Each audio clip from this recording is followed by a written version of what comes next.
Hello, friends. My name is Nate. If I haven't met you, I'm so happy that you're here. It's an honor. Everybody joining online, thanks for joining as well. It's a real privilege to have you. So Shane, our high school pastor, mentioned earlier that this is traditionally the beginning of Holy Week and Palm Sunday. And here's what I wanted to do. I just want to take a little bit of time, and I wonder if we could kind of try to look at some pieces of the puzzle that would maybe, as they came together, they would help us to think throughout the week what the death of Jesus means. What the death of Jesus means. Now, here's what I know. I know that there's many people, you're listening, you're here in the room, and you'd say, the death of Jesus is, I think I grasp at least in part, and it's changed my reality. It's given me a second chance. I'm so grateful. And then I'd also say, I think there's quite a few of us who maybe you're spiritually unresolved, or maybe you're kind of new, or maybe you've actually been in church for a while, and you're like, I know it's important, right? I know it's really important, and I know that it started something new, but what does it really mean? Like, why did Jesus have to die? Because here's what I'll tell you. Like, looking at the Passion Week and the death of Jesus and Passover Lambs, it's brutal. Like, everything about it is brutal. We're talking about death, and we're talking about carnage. We're talking about Jesus going through this profound suffering. And why? Here's what I'd like to do. I want to go back to the very beginning, the first hint we have, why the death of Jesus would be important and be necessary. So we're going to go all the way back to the beginning of the story regarding the Passover Lamb, and that's what we're going to focus on, the Passover Lamb. And so we need to go to 1290 BC, a long time ago, 1290 BC. And here's the setting. The descendants of Abraham, who will eventually be called the Jews or the Hebrews, have traveled to Egypt 400 years before because there was a famine in their land. And over the course of the next few decades, rather than being guests in Egypt, they become slaves in Egypt. So for 400 years, they live under the oppression of whichever Pharaoh sat on the throne. And eventually, as they began to multiply, surprisingly in this oppressed state, they began to multiply. Well, more and more of the Egyptian commerce and economy is built on the shoulders of the slave labor of the Jewish people. Now, the people begin to cry out because they started as guests, but now they're slaves. And so for 4 centuries, 400 years, they call out and they call out and they call out. And then the second book in the Bible, the book of Exodus, introduces us to God's involvement in their situation, the situation of oppression. And so we read this in Exodus. It says that the Lord heard the cries of his people, and he said, I will indeed deliver them. And so he finds a man named Moses. And Moses was a Hebrew, but he had been raised as an Egyptian prince, and he tried to set the people free 40 years ago, but it had not gone so well. He had failed. He had murdered somebody. So he has to flee Egypt, and he's been working for 40 years for his father-in-law as a shepherd in the desert of Midian. Anybody worked for their father-in-law for 40 years, right? This guy's like, man, I had my chance and I blew it. And God shows up and says, Moses, I want you to go back to Egypt because I've heard the cries of my people. I've heard that they need freedom, and I want you to help set the people free. And Moses is very reluctant, but after a little while, he says, okay, I'll go if you go with me. And so Moses shows up. He hasn't been back to Egypt for 40 years, and he has an audience with Pharaoh. And he says, Pharaoh, I represent the God that I just had an encounter with in the desert, and this burning bush. And he told me his name is Yahweh, the Hebrew official name for God. And this is what Yahweh says to you. Okay, remember, he's talking to the most powerful empire on the planet. Okay, the empire that's living in the Nile Delta, probably the most verdant place on planet Earth, who's building pyramids, all of that. He says, Yahweh told me to come tell you that you need to let my people go. And Pharaoh says, not a chance. Are you kidding me? Like our economy is built off of this slave labor. There's no way I'm gonna let my people go. So Moses says, well, here's what God says. You're gonna experience a plague. And in fact, you're gonna experience 9 successive plagues. And so the first plague, second plague, third plague, we're talking about frogs. We're talking about the Nile River being turned to blood. We're talking about gnats. We're talking about like all these horrific things that happened to Egypt. So after the announcement of each plague, Moses says, well, if you don't let God's people go, this is what's gonna happen. Sure enough, it happens. Moses comes back and says, listen, please let God's people go, because if not, this next plague is gonna happen. So this happens 9 times. And like Egypt is traumatized from each one of these plagues, but Pharaoh says, we will not let our slave labor go. So the 9th time, Moses comes back to Pharaoh and he says this, Pharaoh, God has been gracious. He's been warning you. He's been trying to help you release your hands from the Jewish people, but you've refused. And so I'm here to announce the 10th and final plague. And this one is horrific. Please, let God's people go before this next plague comes. And Pharaoh says, no way. So this is what Moses says. Moses says, God is going to send a death angel. That'll mess with your theology a little bit, right? He's going to send this angel of death that's going to sweep through the land of Egypt. And every firstborn animal and human male will die. How many of you are firstborn males? Okay, me too. Particularly bad news for us. Okay? And Pharaoh says, no, that can't happen. There's no way, even though he's seen the other 9 plagues. And Moses says, it absolutely is going to happen. Please let God's people go. Pharaoh hardens his heart once more. And sure enough, on the eve of this last plague moving throughout Egypt, God tells Moses, he says, Moses, there's something really unique that you're going to have to tell the people to do before this next plague comes, because this plague will not just affect Jews, it will affect the Jewish Hebrew people as well. And so here's what you do. You take a lamb. You find this in Exodus chapter 12. I'm just going to summarize it. You're going to take a lamb and you're going to give it an official name, the Passover Lamb. And you're going to choose your lamb on Nisan the 10th. So Nisan is fairly synonymous with our month of April. So on Nisan 10, you have to find a lamb. We're going to talk about lambs here for a moment. Cute and cuddly, but they're the center of this whole story. And you're going to need to find a lamb that's less than a year old. It's a male, and it needs to be as genetically perfect as you can possibly find. And you choose it on the 10th of Nisan. And then you bring it into your household and you keep it and you feed it for 4 days. So if you had kids and that little guy came into your house for 4 days, they're going to get a little attached, right? And then on the 14th of Nisan, that's the day that this final plague is going to happen in Egypt. I need you to take that innocent little lamb, and at 3 p.m., known as the 9th hour, 3 p.m., collectively, everybody in the land is going to take the life of their lambs, and it happens simultaneously. It gives you 3 hours, because sundown happens, the day ends at 6 p.m., and Sabbath begins. So you'll take that lamb, and you have 3 hours to butcher it and prepare it. And that night, you're going to have a Passover feast, which would include some bitter herbs. And the Passover feast developed over the next 1,300 years. But the first Passover feast was unleavened bread, bitter herbs, and a lamb. And here's the really peculiar thing that you'll have to do. You're going to collect some of the blood of that little lamb, and I need you to go to the outside of your home, where the doorway is, the front doorway. And I need you to apply some of the blood of this Passover lamb onto the doorframe of your home, because this is the night where the 10th plague happens.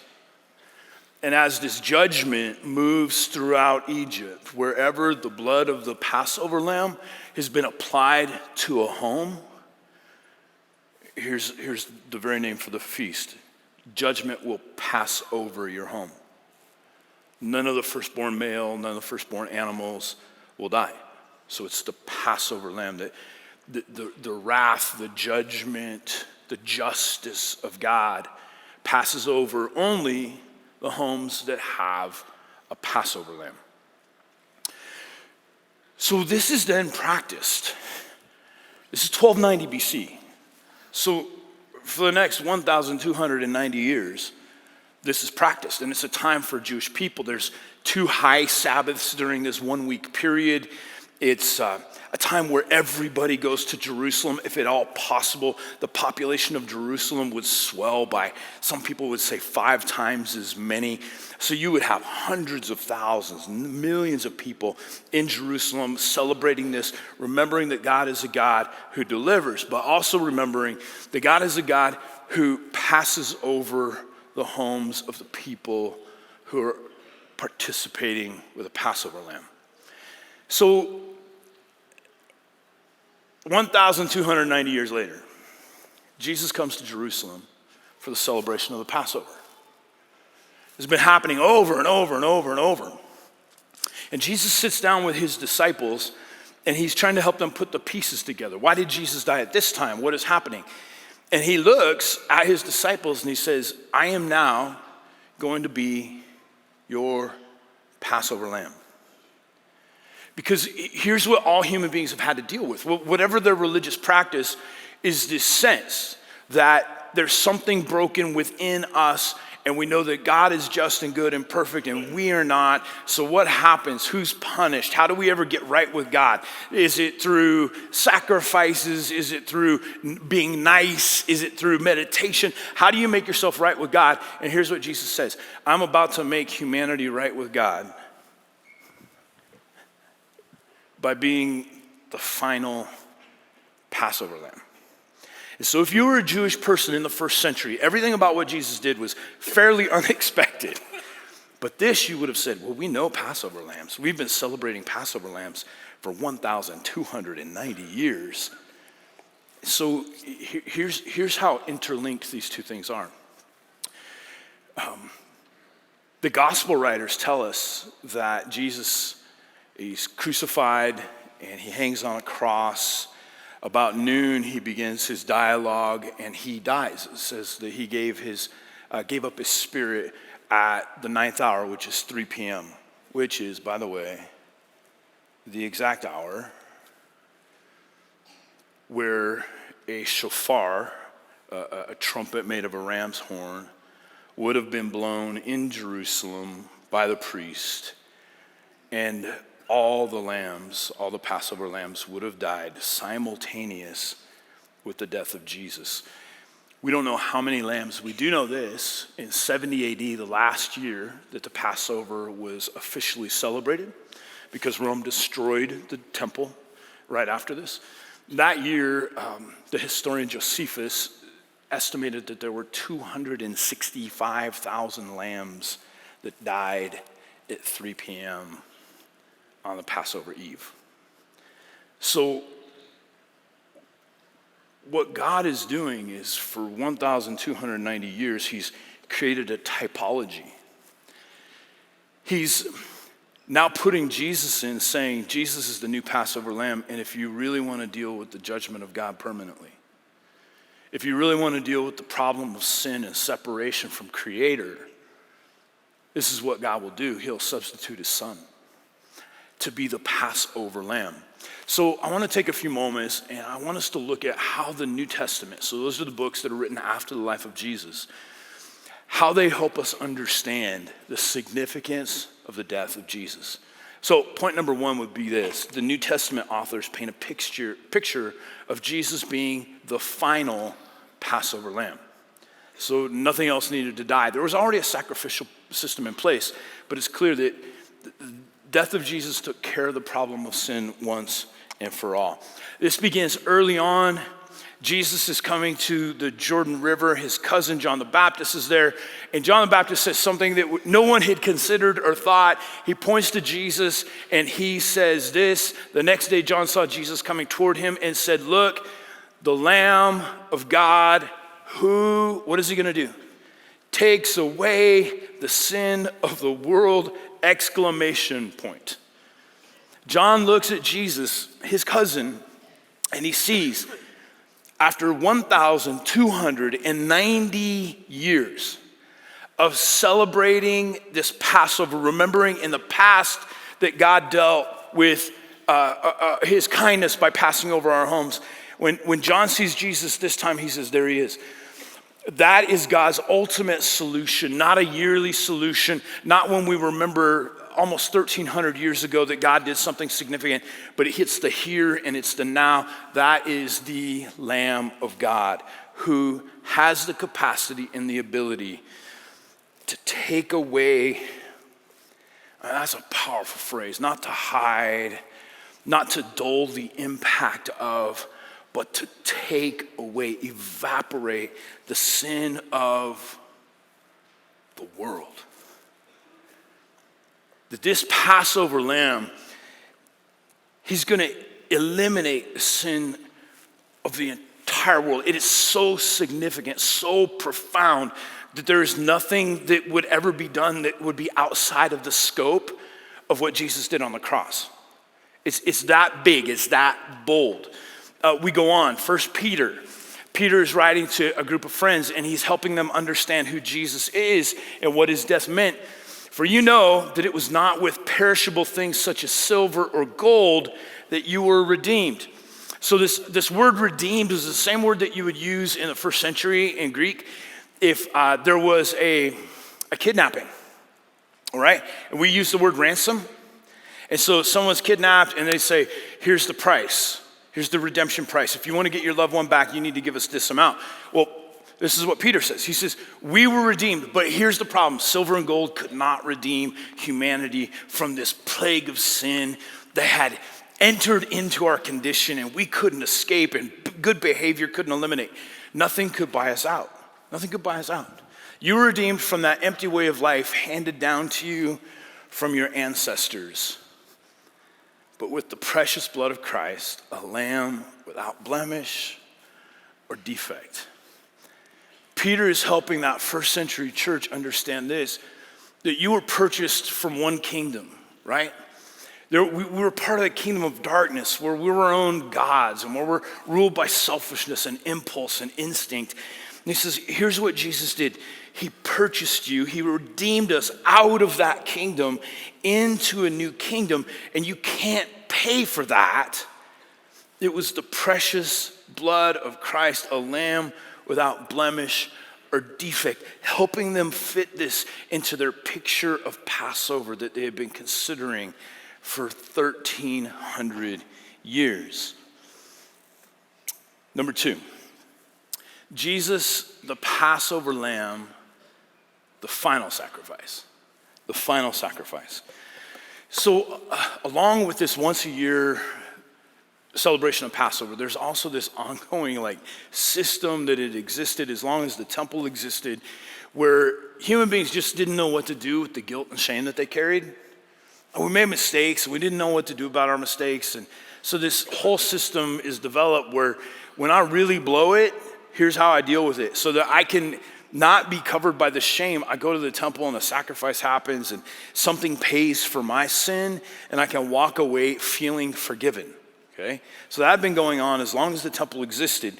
But here's the problem. Every time you blew it, you had to sacrifice something. It just went on and on. And so the writer of Hebrews, so this is a follower of Jesus now writing to Hebrew Jewish people, he says this, you guys understand the sacrificial system, but here's the problem. The same priests offered the same sacrifices day in and day out, and the issue is this, they could never actually put a dent in the problem of sin. All they could do, all these animals that died on our behalf, could help us feel a little bit forgiven. So he says this about Jesus being the final sacrifice. Hebrews 11:14. For by one sacrifice, this is the sacrifice, the life of Jesus, he has made perfect forever those who are being made holy. This is quite the statement, isn't it? One sacrifice. Nothing else needs to die because God has dealt, he's passed over judgment upon human life. One sacrifice has dealt with it all. And now, because of that, there's a transformation. It's not just that you're forgiven, but now you're made perfect, okay? So this is interesting. It's a past tense. This has already happened. The sacrifice of Jesus puts me in a brand new reality. Like now, like sin is not dominant in my life. Sin does not separate me from God. I am in him. I am covered. And then there's this ongoing reality too, who are being made holy. That the sacrifice of Jesus puts me in a new status with God. And then there's a process of me being transformed slowly because of what Jesus did upon the cross. Now, Galatians, Paul's writing to his friends who live in the city of Galatia. And in Galatians 3, this is one of my favorite verses that helps us understand what Jesus did as the Passover Lamb. Christ redeemed us from that self-defeating, cursed life by absorbing it completely into himself. Let's just pause there for a moment. So on Friday, we'll have a Good Friday service, and we'll actually talk through this a little bit more. But as Jesus is on the cross, we're redeemed, we're bought, we're purchased from our slavery. Just like the Hebrews were slaves to Egypt, we've been slaves to our sin nature, to the kingdom of darkness. And what Jesus does is he absorbs the cursed life into himself. So just imagine the scenario where Jesus is on this cross, and one of the things that is happening that nobody there can observe at the time is that the failure of people who would live in 2023 is being absorbed into himself. This Passover Lamb, the innocent one, absorbing our sin completely, not partially, but completely into himself. Do you remember the scripture that says, "Cursed is everyone who hangs on a tree"? So that's from the ancient Old Testament. This is what happened when Jesus was nailed to the cross. He became a curse and at the same time dissolved the curse. Now, what is Paul talking about? So the curse, we're first introduced to this in the 3rd chapter of the Bible, Genesis chapter 3. That because of our rebellion, our decision to live outside of submission to God, God says, here's the consequences. You're going to live under a curse, meaning the earth as we know it is going to suffer. It's not going to operate like God originally meant it to be. There's going to be a curse that human beings won't be able to get along together the way that God had designed them to. And that Adam, he says, man, here's your curse, buddy. Like you're going to work and you're going to sweat and your life is going to be tied to what you do, and it's going to be difficult. And he looks at Eve and she's part of a curse. Like there's going to be this relational struggle and struggle with childbearing. All that's a reality. So all human beings have lived under this curse. I mean, that's a strong word, right? We don't use the word curse, but there's something that controls me. There's something that influences me, and I can't escape it. I can't do good things and get out of it. It's just part of what it is. But here's what Paul says in Galatians. He said he became the curse. When he became a human being, he entered into a cursed life. A life of loneliness and brokenness, a life of pain and rejection, and he dissolved the curse. So the sentence before, he's absorbing our failure as the Passover lamb. And as he's absorbing it, he's dissolving the curse. The curse that Adam and Eve could no longer live in harmony with God in Eden. That curse, Jesus dissolved. You can come back into relationship with your Creator. He's dissolving the curse that human beings can't get along. He's teaching them how to love one another. He says, here's what I came to do. I came to dissolve the curse, to love humanity. And to give you an example, and now I'm asking you, because I've dissolved that curse of conflict, I'm asking you to come together and live in harmony. He dissolved the curse. Here's the third thing I'd like to point out. Jesus, as the Passover lamb, experienced complete tragedy. I don't have time to develop this, but everything that we're going to think through this week, right, we'll probably consider some of the physical suffering that Jesus goes through. There's since the death of Jesus, we've developed this in a lot of ways, but there's the pain, there's the whipping, there's the beating, there's the hanging upon a cross, there's the slow death. I mean, Rome had devised it. Did you know that Rome actually stole crucifixion from the Babylonian Empire? And it still, to this day, is considered the most horrific form of execution imaginable. It was designed to prolong suffering and prolong life as long as possible. So the Romans used it, and it was one of the ways that they kept this empire together for over 800 years, because crucifixion was so horrific that you're like, I don't want to rebel against Rome because I know what happens. So Jesus comes during that time, right? During the worst form of execution that human beings have ever developed. So there's all this physical suffering, but there's a whole nother element to Jesus as the Passover Lamb, this absorbing of just the tragedy of human life. So beyond the physical, you have an innocent person being accused of a crime that they did not commit and being sentenced to death. Can you imagine?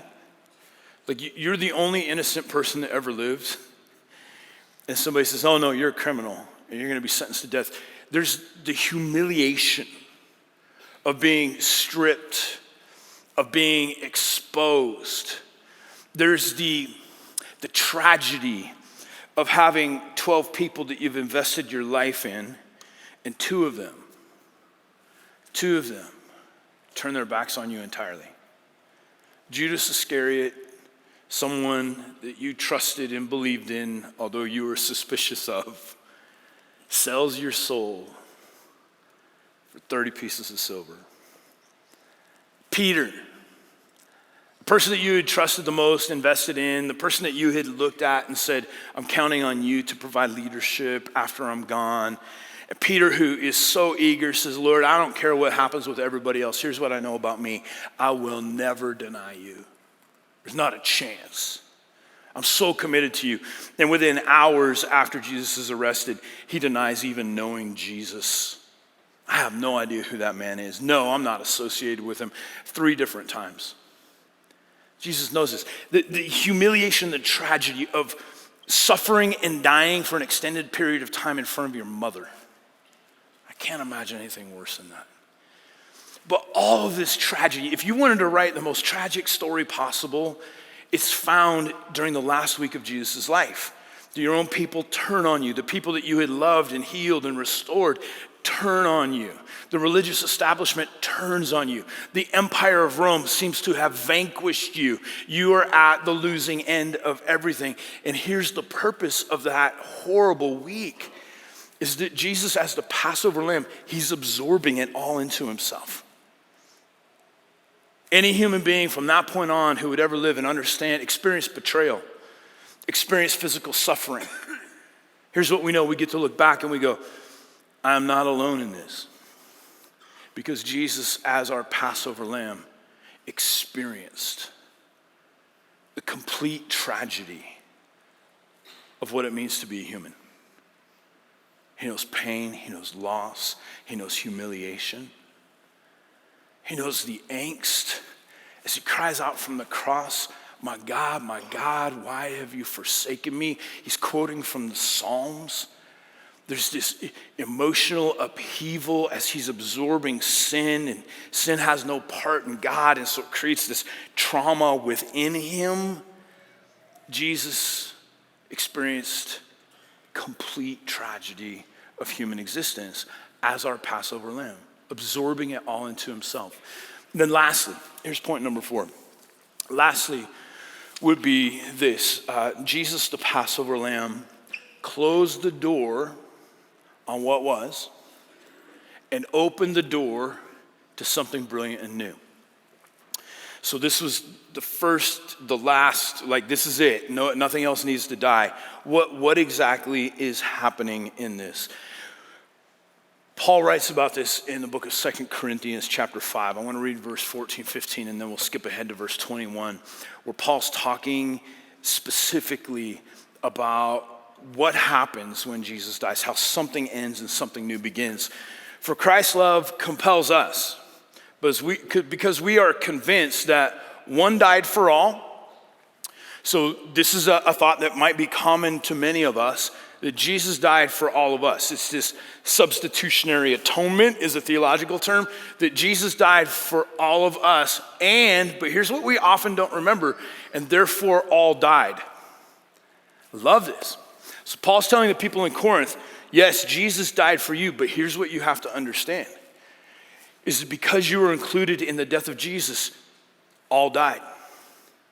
Everything that was broken and unhealthy and rebellious and of my flesh and of my instinct, when I come into life with Jesus, that dies in me.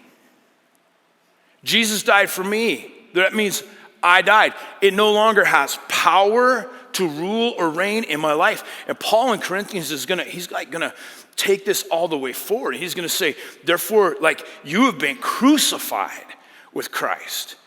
Death and sin have lost its capacity to impact and to rule your life anymore, because when Jesus died, you died. Your old nature, your old rebelliousness, it's been killed. It's been exterminated. He goes on, and he died for all, that those who live should no longer live for themselves. So now there's a brand new way of living. It's not just me trying to exist and trying to gain as much as I possibly can during my lifetime. No longer live for themselves, but for him who died for them and was raised again. So Paul says this, when Jesus died, a door was open, and now there's a new way to live. Not just getting by, but living for the God who died for you. Living in harmony, knowing him, walking with him, this new awakening within your soul. I'm pretty excited. Next weekend we're going to talk about this, that what happened when Jesus was resurrected, how does it impact us? He says there's a new way. He was raised again, you too are raised again. Verse 21, God made him who had no sin, that perfect Passover lamb, to be sin for us, so that in him we might become the righteousness of God. The one who had no sin became sin.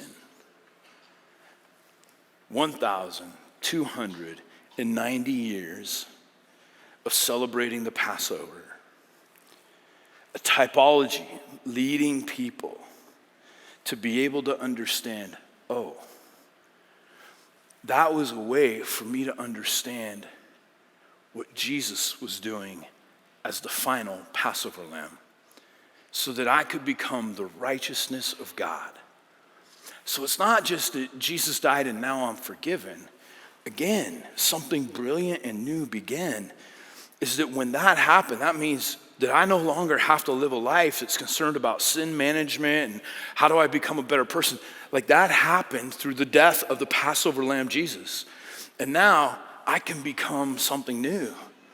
I can become the righteousness of God. What a bold statement. That he could begin to renew and redeem everything that's broken in me. And I no longer live just obligated to this God who gave his life for me, but I live excited about, engaged with this God who lived and died for me, and he's making me the righteousness of God. In our language, that's hard for us to understand, but it has to do with sonship, that you're adopted, that there's a brand new life. It's not just that you're forgiven, but now he looks and he says, that's my girl. That's my son. My last kid is a senior in high school. And you want something I miss? I miss the refrigerator art. Nobody's drawn me a picture to put on the fridge for a long time. And I miss those moments when I'd come home from a day at the office and you got a little one that runs up and there's a crayon coloring. And it's like, you're not sure what it is, so you ask, tell me about your picture, right? Because is that a dog or an elephant? Is that a human? And they walk through and they tell you all about it. And wow, that's great. Dad has 3 arms. And yeah, that's great. And what do? Man, we have magnets on the fridge and you put it on the fridge. And there was, I love looking at my kids' eyes when you take their horrible picture and you put it on the fridge and you say, I am so proud of you. That is a beautiful picture. You're such a good artist. And they just beam. And then what do? They run back to draw another picture, right? The righteousness of God, so that you could become the righteousness of God. It's this idea that sin that pollutes our life no longer separates us from or disgusts or bothers the Father. That we come before him now like children with, hey, here's how I live my day, Dad. And he's like, wow, that's great. I'm so proud of you. Let me take your day and let me put it up and let me say, that's my girl. That's my boy. And the rest of us are looking around saying, you're proud of that? And he goes, yeah. Because they're part of the righteousness of God. Because of what Jesus, the Passover Lamb, did.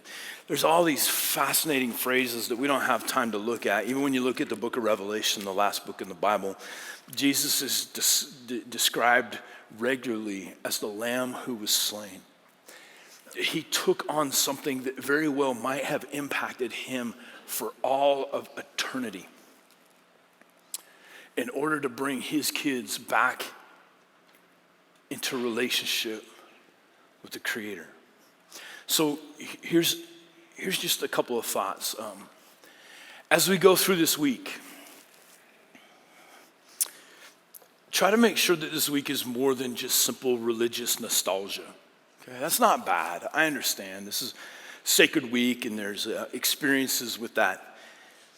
But I just don't want it to be nostalgic, that I'm looking back and that, man, maybe you're going to dye some Easter eggs or something. This is about something that changed the world. And secondly, consider the global and personal implications of the death of Jesus. As the Passover Lamb, the one who takes away the sin of the world, the one who absorbs our sin, the one who dissolves the curse, and the one who then makes it possible for us to be the righteousness of God. Would you take a moment, and I'd just like us to pray together. And I want to be silent for a few seconds. I want you to be able to express your own thoughts towards God.